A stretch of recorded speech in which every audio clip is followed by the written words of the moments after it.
Damos comienzo al Basque Fest, lo hacemos con la inauguración de esta carpa que quiere ser un centro de gastronomía fundamentalmente, donde podamos contar, ¿no?, a bilbaínos y bilbaínas por un lado, ¿no?, también, pero sobre todo también a los que vengan a vernos una parte importante de nuestra identidad que tiene que ver con la gastronomía, ¿no? Basque Fest da geure ekitaldia, eta Basque Fest horretan eukiko ditugu 100 baino gehiago ekitaldi desberdinak, musika, dantza,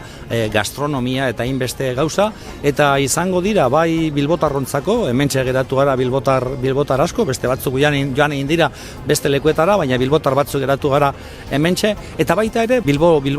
Bilbora etortzen diren pertsonentzako. Jente asko daukago Urian gaur ere eta egun hauetan, eta beraiek baita ere aukera eukitzeko Bilbo disfrutatzeko era desberdinean.